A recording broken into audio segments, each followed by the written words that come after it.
what I'm going to do in here is something we've already talked about, except for the gradient. So for a gradient tool, just like we've talked about in Illustrator a second ago, if I click on the gradient box, I can actually come in here and I can alter it and change it. Maybe I want it to go from a purple to a more tealy color or a different color. I can add a purple in there, and now if I redraw with my gradient tool, I'm going to have different colors. So I liked the other one of the example that I'm going to do, which was a solid color. So I'm just going to go with a paint bucket and do a solid color.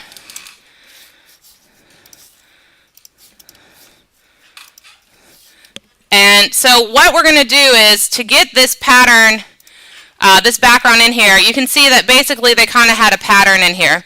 Yeah, you can go in here and draw this, but one easy way is to take something that already exists, like peeling paint here. I can hit Command A to select all, Command C to copy like we've done before, and then I can go here and I can paste it. Now it's too small, so what hotkey do I need to use to make it bigger? Command T, correct. Now since it's just paint and it's not a person, I can stretch it if I want, or I can do it proportionately. Now it is going to get a little pixelated because it was a smaller paint, but now I can go and adjust the blend mode or the opacity like we've talked about before. I could do a 50% opacity and maybe a 50% fill, but maybe I don't like that. Maybe I want to go and adjust the blend mode. Their peeling paint looks better than mine. My peeling paint looks pretty ratchet. Let's see if we can get some better peeling paint. Not really. This one's okay. Maybe I'll go with this one. Alright, I'll go with this one. We'll see. So I'll try a different one and see if it works a little bit better, because that one just has big gaping holes. So I'm going to paste it in here, and I'm going to transform it and make it larger to make it fill the whole space. And then if I adjust the blend mode, it's going to change, remember, how it blends with the color beneath it.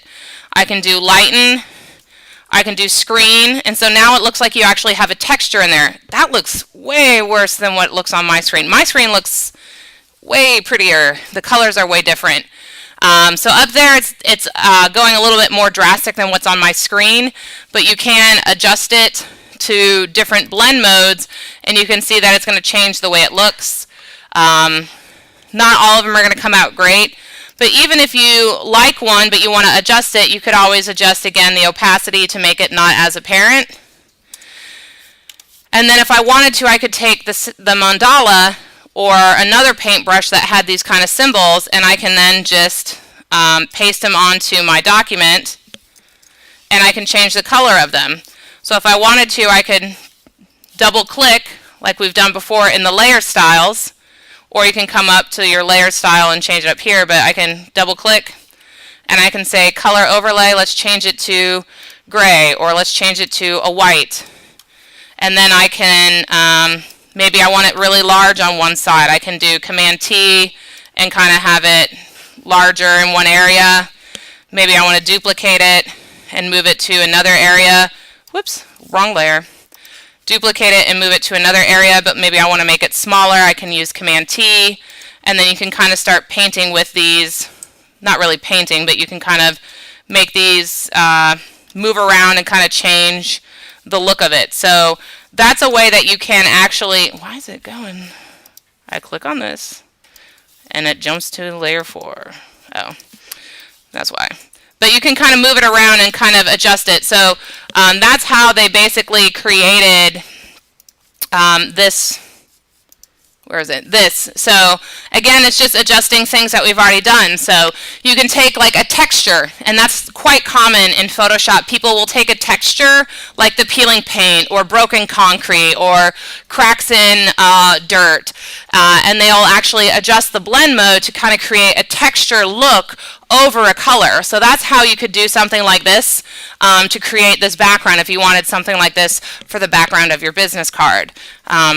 So I'll go ahead and put this up on YouTube, just in case you want a reminder of, hey, we talked about blend modes, but really how does that blend mode affect it if I put a pattern on it?